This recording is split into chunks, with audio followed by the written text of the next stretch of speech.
Supreme court में राम मंदिर पर मात्र 3 मिनट की कार्रवाई हुई और 3 महीने के लिए सुनवाई टल गई। Chief justice Ranjan Gogoi, justice Sanjay Kishan Kaul और जस्टिस के.एम. जोसेफ की बेंच ने अगले साल जनवरी तक सुनवाई टाल दी है। जनवरी में ही तय होगा कि सुप्रीम कोर्ट इस मामले की अगली सुनवाई कब करेगा। अयोध्या विवाद के टाइटल सूट यानी जमीन के मालिकाना हक को लेकर मामला सुप्रीम कोर्ट में है। इस पर आज सुप्रीम कोर्ट में हुई 3 मिनट की कार्रवाई में 3 बड़ी बातें आई। पहली बड़ी बात यह कि राम जन्मभूमि मामले को लेकर जल्द सुनवाई नहीं होगी। दूसरी बड़ी बात यह कि अगले साल जनवरी में तय होगा कि किस बेंच में सुनवाई होगी और तीसरी बड़ी बात यह कि जनवरी 2019 में ही तय होगा कि किस तारीख से राम मंदिर मामले की सुनवाई होगी और ये नियमित होगी या फिर नहीं। जैसे ही सुप्रीम कोर्ट ने राम जन्मभूमि को लेकर सुनवाई टाली, वैसे ही मोदी सरकार पर कानून लाकर मंदिर बनाने का दबाव एक बार फिर से बढ़ गया। संत समाज पहले से ही मंदिर बनाने को लेकर सरकार पर दबाव बना रहा है और अगले साल लोकसभा चुनाव भी है। भले ही बीजेपी कह रही है कि राम मंदिर उसके लिए चुनावी मुद्दा नहीं बल्कि आस्था का विषय है, लेकिन सवाल यही है कि क्या चुनावी साल में मोदी सरकार राम मंदिर निर्माण के लिए अध्यादेश या कानून लाएगी, क्योंकि बीजेपी के अंदर से भी सरकार पर दबाव है और संत समाज का प्रेशर तो अरसे समय से है।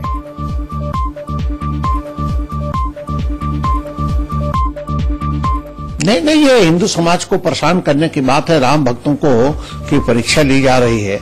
3.5 लाख से अधिक लोग जहां मारे गए हों, बलिदान हो गए हों, उनके परिवारों की परीक्षा ली जा रही है। आखिर धैर्य भी धारण करने की कोई सीमा तो होती है।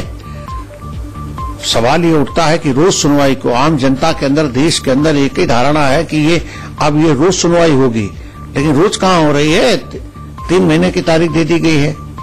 ये सब कांग्रेस के दबाव में काम हो रहा है।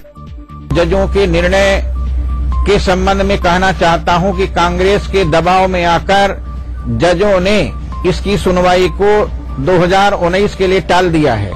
देखिए, इसी प्रकार जज लोग इस सुनवाई को टालते रहेंगे और जनवरी के बाद फिर कहेंगे मार्च में होगा, मार्च के बाद कहेंगे फिर जून में होगा, जून के बाद कहेंगे अक्टूबर में होगा। देखिए, उन लोगों को सबक लेना चाहिए कि वे सुप्रीम कोर्ट को ना इन्फ्लुएंस कर सकते हैं, ना थ्रेट कर सकते हैं। चीफ जस्टिस का जो आज का ये ऑब्जर्वेशन है, this should be an eye opener for them. बस इतनी मैं कहूंगा।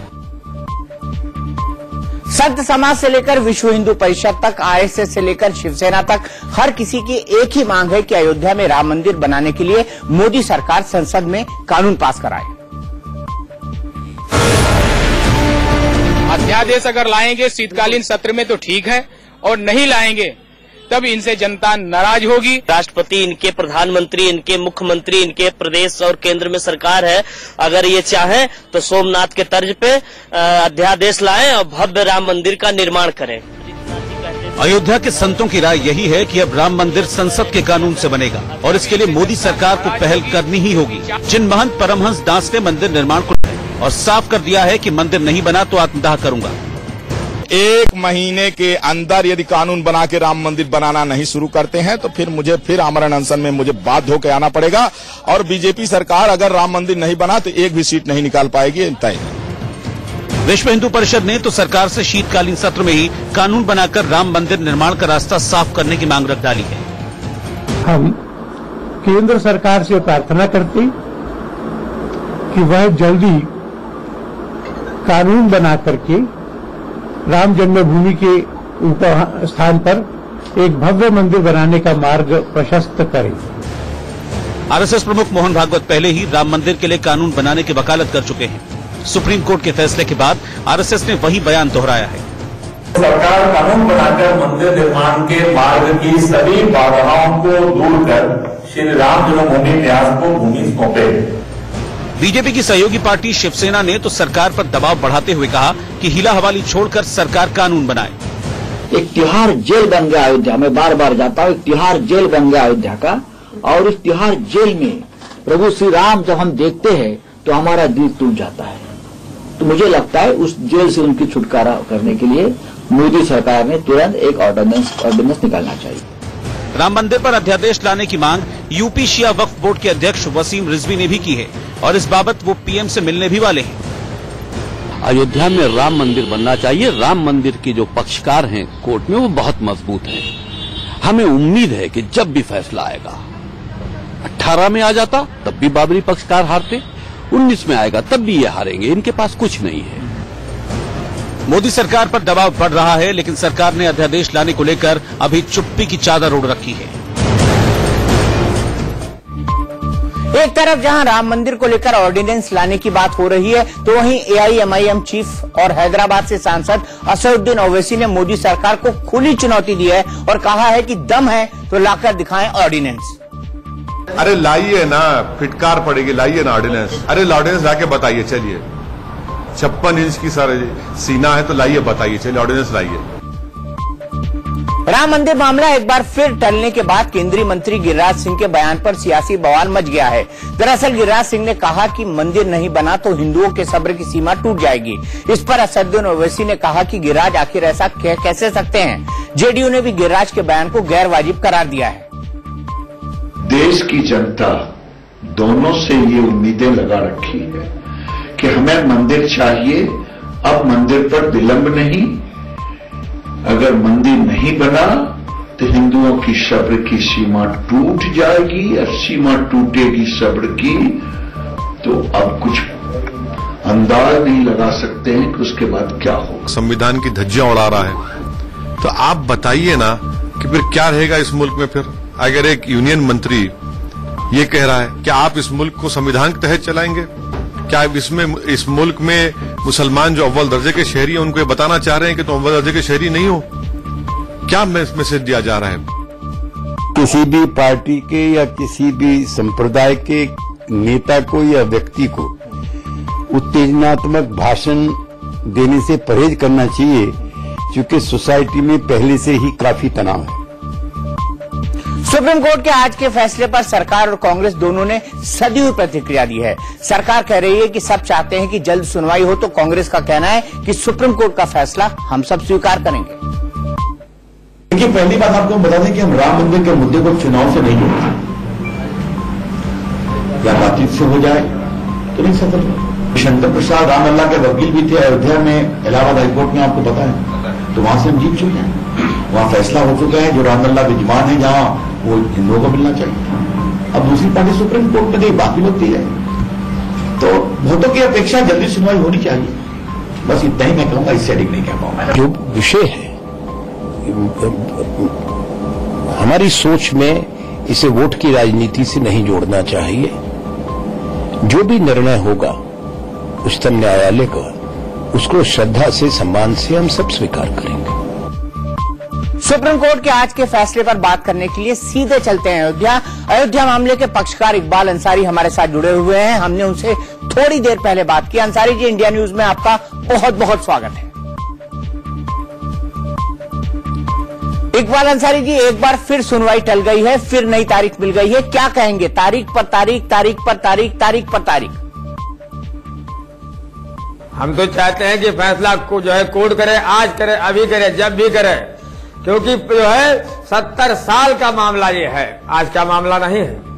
70 साल से ये फैसला आज तक अदालत में ही रहा, lower court, high court, supreme court. हम तो चाहते हैं कोई कोर्ट फैसला करे, आज कर दे, अभी कर दे, एक झगड़ा खत्म हो जाए। आप झगड़ा खत्म करने की बात कर रहे हैं तो दूसरी तरफ तलवारें तन रही हैं। राम मंदिर को लेकर अध्यादेश लाने की दूसरी तरफ पुरजोर वकालत हो रही है। आपको क्या लगता है, सरकार कानून बना सकती है क्या?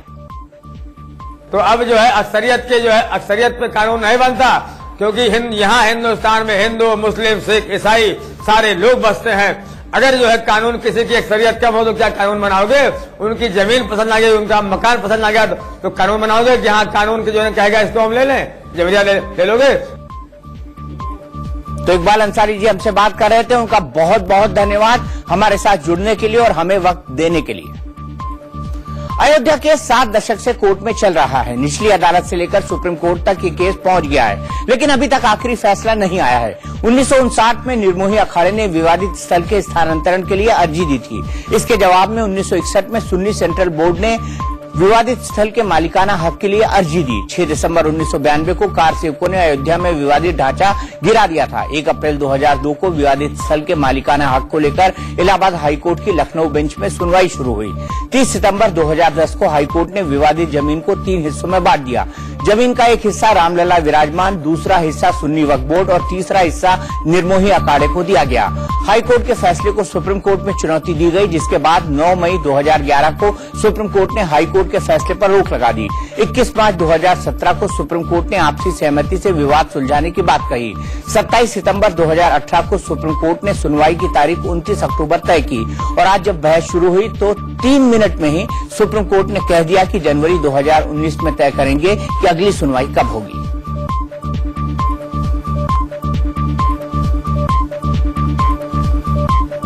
एमपी चुनाव की सरगर्मियों के बीच कांग्रेस अध्यक्ष राहुल गांधी का शिव भक्त अवतार एक बार फिर सामने आ गया है।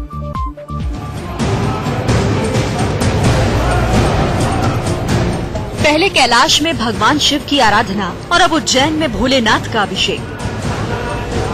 राहुल गांधी का शिव भक्त अवतार एक बार फिर लोगों को नजर आया। पारंपरिक वेशभूषा में राहुल महाकाल के दरबार में पहुंचे और पूरे विधि विधान से उनकी पूजा अर्चना की। राहुल ने पंचामृत अभिषेक किया। पंचामृत में घी, दूध, दही, शक्कर, शहद का मिश्रण होता है।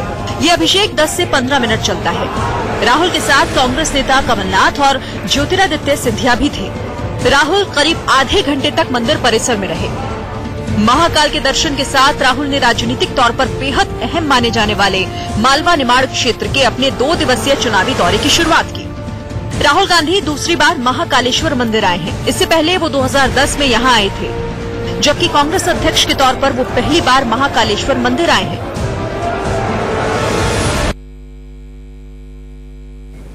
गांधी परिवार से राहुल ही महाकाल के दर पर आए हों ऐसा नहीं है। ये दिलचस्प है कि गांधी परिवार पीढ़ी दर पीढ़ी बाबा महाकाल के दर्शन करता रहा है। राहुल से पहले पूर्व प्रधानमंत्री इंदिरा गांधी, राजीव गांधी और पूर्व कांग्रेस अध्यक्ष सोनिया गांधी भी महाकाल के दर्शन कर चुकी हैं। सत्ता में लौटने से पहले इंदिरा गांधी ने दिसंबर 1979 में महाकालेश्वर मंदिर में दर्शन किए थे। इसके बाद 1987 में प्रधानमंत्री रहते हुए राजीव गांधी भी महाकाल के दर्शन के लिए यहाँ पर आए थे। वो करीब 30 मिनट तक मंदिर परिसर में रहे थे। 20 जून 2008 को सोनिया गांधी भी यहाँ आई थी, लेकिन कांग्रेस एमपी में जीत का परचम नहीं लहरा सकी। हालांकि 1 साल बाद ही उनके नेतृत्व में केंद्र में दोबारा यूपीए की सरकार बनी। अब राहुल गांधी गांधी परिवार के बाबा महाकाल के दर्शन की परंपरा को आगे बढ़ा रहे हैं। इससे पहले राहुल 5 अक्टूबर 2010 को भी महाकाल मंदिर आए थे। कांग्रेस ने ट्विटर पर अपने ऑफिशियल हैंडल पर इंदिरा, सोनिया और राहुल की महाकाल दर्शन की तस्वीरें भी शेयर की है और कैप्शन दिया है, इतिहास खुद को दोहरा रहा है, महाकाल का आशीर्वाद पा रहा है। राहुल गांधी का महाकाल मंदिर में दर्शन यूं ही नहीं है। दरअसल कांग्रेस राहुल की शिव भक्त वाली इमेज चमकाकर मालवा निमाड़ अंचल में बीजेपी के किले में सेंध लगाना चाहती है।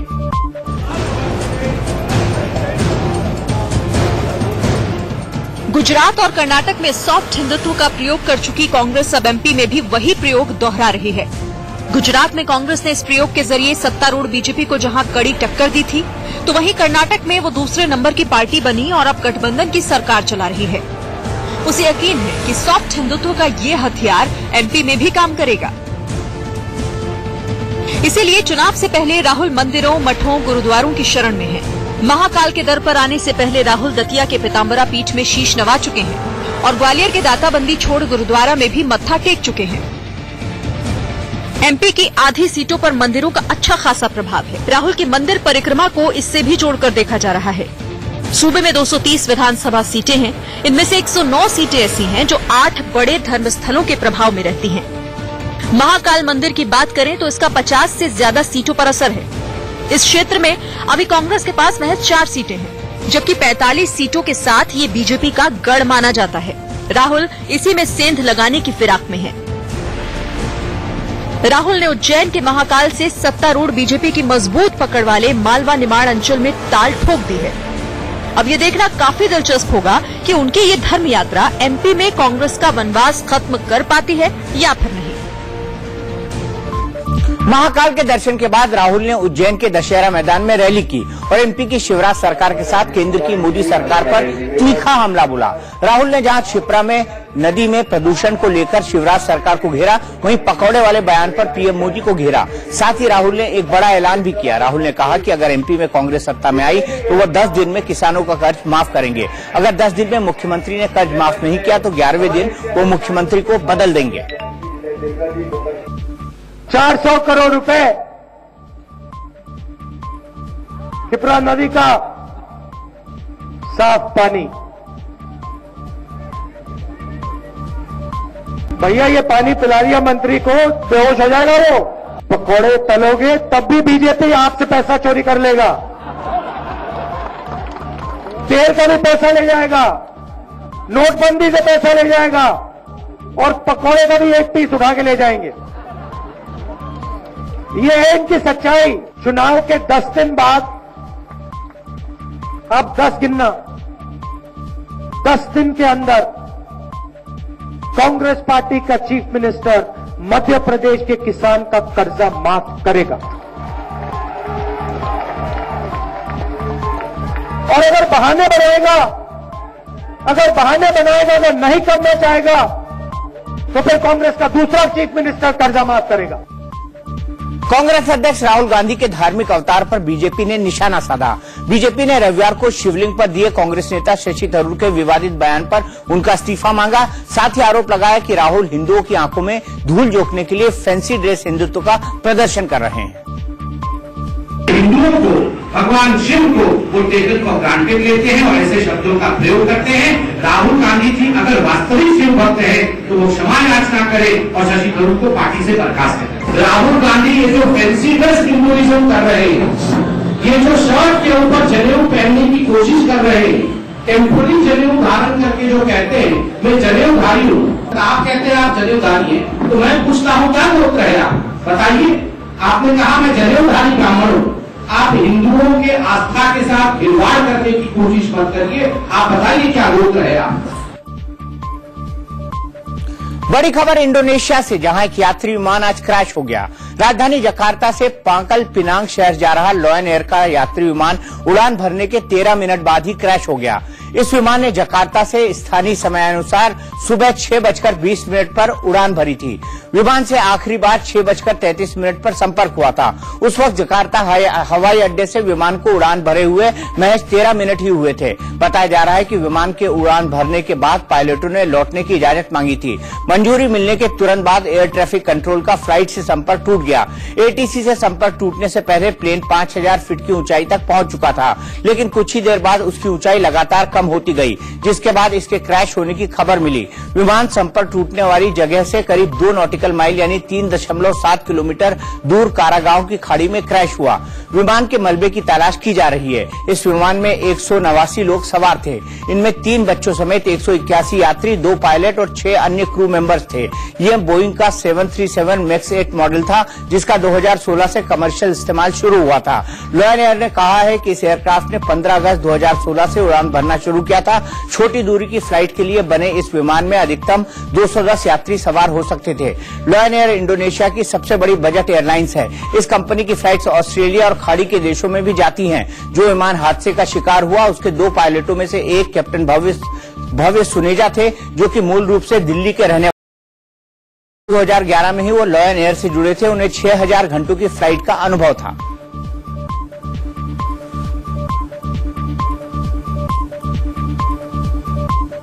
रेप के आरोपियों को जिंदा जलाने का बयान देने वाली गुजरात की कांग्रेस विधायक इन दिनों घूंघट डालकर घूम रही हैं।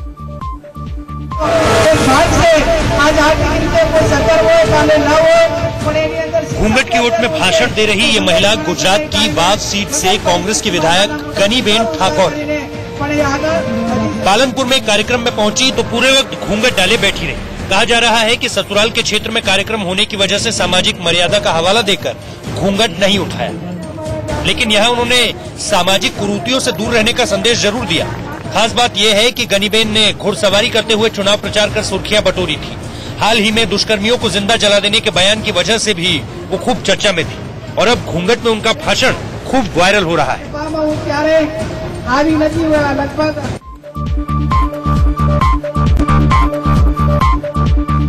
प्रत्याशी नहीं बनाए जाने पर कई बार नेता पार्टी तक छोड़ देते हैं, लेकिन छत्तीसगढ़ में एक ऐसा मामला सामने आया है जहां टिकट मिलने के बावजूद एक नेता ने पार्टी छोड़ दी।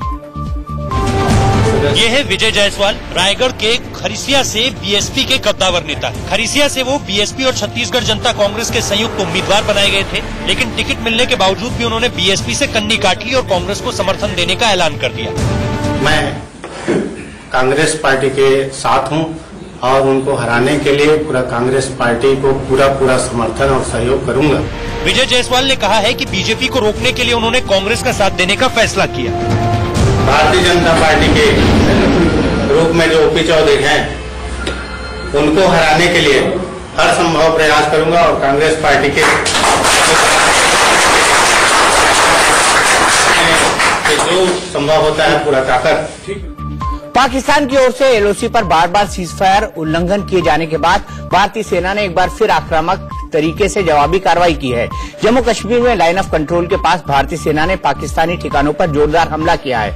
यह हमला पुंछ जिले के मेंढर सेक्टर में हुआ है। भारतीय सेना के हमले में पाकिस्तान के कई ठिकाने ध्वस्त हो गए हैं। भारत ने पाक अधिकृत कश्मीर में स्थित आतंकियों के लॉन्चिंग पैड को भी निशाना बनाया है। ये लॉन्चिंग पैड हजीरा और रावलकोट सेक्टर में मौजूद है। भारत के हमले में आतंकियों के कई लॉन्चिंग पैड तबाह हो गए हैं। सूत्रों के मुताबिक पिछले सप्ताह पुंछ में भारतीय सेना के ब्रिगेड हेडक्वार्टर पर पाकिस्तानी हमले के जवाब में पाकिस्तान को सबक सिखाने के लिए ये कार्रवाई की गई है। सेना के इस ऑपरेशन की सैटेलाइट तस्वीरें सामने आई हैं। गुरु नानक देव जी के 550वें प्रकाशोत्सव के मौके पर यूपी सरकार ने लखनऊ में भाजपा सिख समागम का आयोजन किया। इस दौरान कश्मीर के हालात को लेकर सीएम योगी ने बड़ा बयान दिया है। जब तक कश्मीर में हिंदू राजा था, हिंदू भी सिख भी सुरक्षित था। जैसे ही हिंदू राजा का पतन हुआ, हिंदुओं का भी पतन होना शुरू हुआ। आज वहां की स्थिति क्या है? कोई सुरक्षित अपने को बोल सकता है? नहीं बोल सकता। हमें इतिहास के इन क्षणों से कुछ सीखना चाहिए, प्रेरणा प्राप्त करनी चाहिए, सच्चाई को स्वीकार करना चाहिए और फिर इसके अनुरूप अपनी रणनीति बनाकर के कार्य करना चाहिए। देश की राजधानी की बिगड़ती और दूषित आबोहवा पर देश की सर्वोच्च अदालत ने सख्त रुख अपनाया है। सुप्रीम कोर्ट ने दिल्ली में हवा की गुणवत्ता को गंभीर, दयनीय और भयानक बताते हुए राजधानी क्षेत्र की सड़कों पर 15 साल पुराने पेट्रोल और 10 साल पुराने डीजल वाहनों के चलने पर प्रतिबंध लगा दिया। इसके साथ ही कोर्ट ने परिवहन विभाग को ऐसे वाहन को सड़कों पर पाए जाने पर उन्हें जब्त करने का भी निर्देश दिया है। कोर्ट ने परिवहन विभाग से ऐसी गाड़ियों की पूरी लिस्ट वेबसाइट पर डालने को कहा है। कोर्ट ने कहा है कि सरकार खुद संज्ञान लेकर कार्रवाई नहीं करती, इसलिए सेंट्रल पॉल्यूशन कंट्रोल बोर्ड को सोशल मीडिया अकाउंट बनाना चाहिए जिसमें लोग प्रदूषण से जुड़ी शिकायत कर सके। सुप्रीम कोर्ट ने बेहद तल्ख लहजे में कहा, अखबार हमें बताता है कि सुबह या शाम को टहलने न जाएं, लेकिन अगर शाम को पुरानी दिल्ली रेलवे स्टेशन की तरफ जाएंगे तो देखेंगे कि सैकड़ों गरीब लोग रिक्शा चलाने को मजबूर है। उनके पास बाहर रहकर काम करने के अलावा कोई विकल्प नहीं है। सैकड़ों लोग घर से बाहर रहकर ही अपनी जीविका कमा सकते हैं। क्या आप उन्हें कहेंगे कि वे प्रदूषण में काम करके खुद को खत्म कर लें?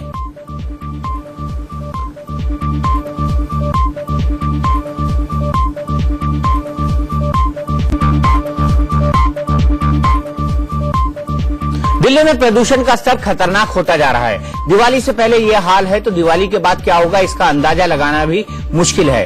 दिल्ली में एयर क्वालिटी इंडेक्स 367 है जो बेहद खराब है। दिल्ली से खराब हालत गुड़गांव की है, यहाँ एयर क्वालिटी इंडेक्स 389 है।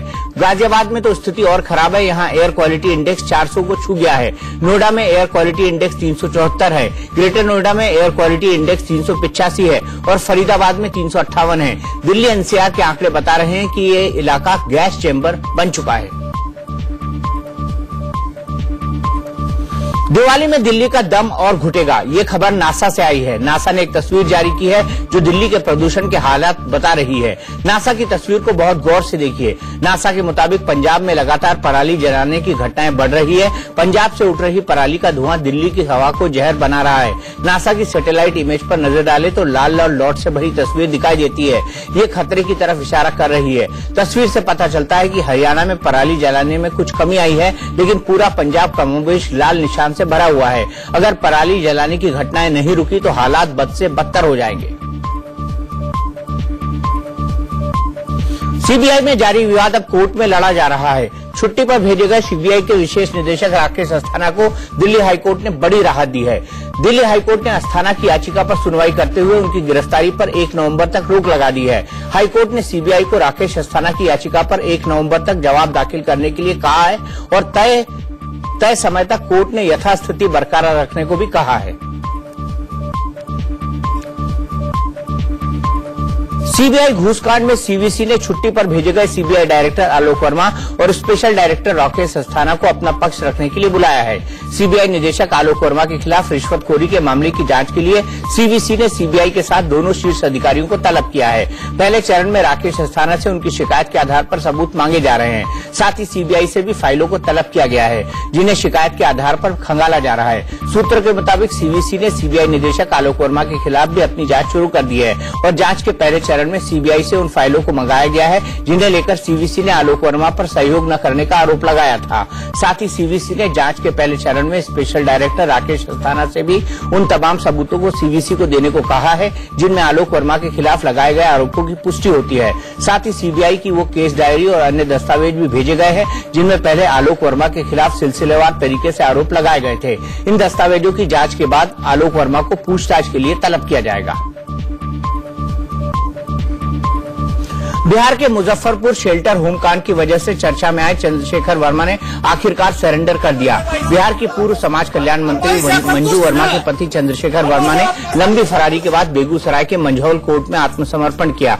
मुजफ्फरपुर शेल्टर होम में लड़कियों के यौन उत्पीड़न की जांच कर रही सीबीआई ने जब चंद्रशेखर वर्मा के घर पर छापेमारी की थी तो 50 जिंदा कारतूस मिले थे। इसी मामले में चंद्रशेखर ने सरेंडर किया है। शेल्टर होम के संचालक और यौन उत्पीड़न के मुख्य आरोपी ब्रजेश ठाकुर के साथ चंद्रशेखर वर्मा की नजदीकी थी और इस वजह से नीतीश सरकार से उनकी पत्नी मंजू वर्मा को इस्तीफा तक देना पड़ा था। आज तक सीबीआई को हमारे खिलाफ कोई सबूत नहीं मिला उस काम से संबंधित। इसमें कार्रवाई से कितना संतुष्ट है? हम पुलिस की कार्रवाई क्या है? पुलिस की कार्रवाई से हम संतुष्ट हैं और न्यायालय की प्रक्रिया से भी हम संतुष्ट हैं। भीमा कोरेगांव मामले में गिरफ्तार 5 आरोपियों को सुप्रीम कोर्ट से राहत नहीं मिली। सुप्रीम कोर्ट ने पुणे पुलिस को चार्जशीट दाखिल करने के लिए 90 दिन का वक्त दिया है। दरअसल बॉम्बे हाईकोर्ट ने पुणे पुलिस को चार्जशीट दाखिल करने के लिए 90 दिन की मोहलत देने के लिए निचली अदालत के आदेश को रद्द कर दिया था, जिसे महाराष्ट्र सरकार ने सुप्रीम कोर्ट में चुनौती दी थी। मालेगांव ब्लास्ट केस में कर्नल पुरोहित और साध्वी प्रज्ञा को बॉम्बे हाईकोर्ट से झटका लगा है। हाईकोर्ट ने दोनों के खिलाफ आरोप जांच करने की प्रक्रिया पर रोक लगाने से इनकार कर दिया है। अब कल कर्नल पुरोहित, साध्वी प्रज्ञा समेत सभी आरोपियों पर मंगलवार को आरोप चार्ज किए जाएंगे। 29 सितंबर 2018 को महाराष्ट्र के नासिक के मालेगांव में हुए ब्लास्ट में 7 लोगों की मौत हो गई थी। भारत और जापान के बीच जिन 6 अहम मुद्दों पर करार हुए हैं, पीएम मोदी और जापान के प्रधानमंत्री शिंजो आबे के बीच हुई शिखर वार्ता के दौरान भारत और जापान ने एक हाई स्पीड रेल परियोजना और नौसेना सहयोग समेत 6 अहम समझौते पर हस्ताक्षर किए और 2+2 वार्ता करने पर सहमति जताई। दोनों प्रधानमंत्रियों ने द्विपक्षीय संबंधों में विकास को लेकर समीक्षा की और सहयोग के नए क्षेत्रों को लेकर भी बात हुई। इस दौरान पीएम मोदी ने जापान की तारीफ करते हुए कहा कि वो यह देश है जिसने सिखाया कि मानव विकास पुरातन और नवीनतम के बीच टकराव नहीं बल्कि दोनों के बीच सामंजस्य है। भारत और जापान के बीच गहरी समानता है। दोनों देशों के संबंध लोकतांत्रिक मूल्यों पर आधारित हैं। पीएम मोदी ने जापान को G20 summit, rugby world cup और 2020 ओलंपिक की मेजबानी के लिए शुभकामनाएं भी दी। 5 राज्यों के विधानसभा चुनाव के साथ ही कांग्रेस 2019 के लोकसभा चुनाव की तैयारियों में भी जुटी हुई है। पार्टी ने 2019 के मैनिफेस्टो पर काम करना शुरू कर दिया है। इसके लिए कांग्रेस की ओर से एक वेबसाइट लॉन्च की गई है। इस पर आम लोग भी अपने सुझाव दे सकेंगे। लोगों के सुझाव को पार्टी अपने चुनावी मैनिफेस्टो में शामिल करेगी। इस बार में पूर्व केंद्रीय मंत्री पी चिदम्बरम ने कहा कि वेबसाइट पर 16 भाषाओं में सुझाव दिए जा सकते हैं। चिदम्बरम ने कहा कि वेबसाइट पर एक व्हाट्सएप नंबर भी होगा, इस पर भी सुझाव भेजे जा सकेंगे। इसके साथ ही कांग्रेस ने 22 सदस्यों की एक समिति बनाई है जो देश भर का दौरा कर घोषणा पत्र पर लोगों की राय जान रही है। बिहार के बेगूसराय में दबंगई की हैरान करने वाली तस्वीर सामने आई है। पानी को लेकर हुए विवाद के बाद दबंगों ने कुशवाहा हॉस्टल के 4 छात्रों को पहले अगवा किया और फिर इनकी बुरी तरह पिटाई कर दी और वीडियो वायरल कर दिया। आरोप है कि दबंगों ने 2 छात्रों के साथ अप्राकृतिक यौनाचार भी किया। वीडियो वायरल होने के बाद पुलिस ने 7 आरोपियों को हिरासत में लिया है।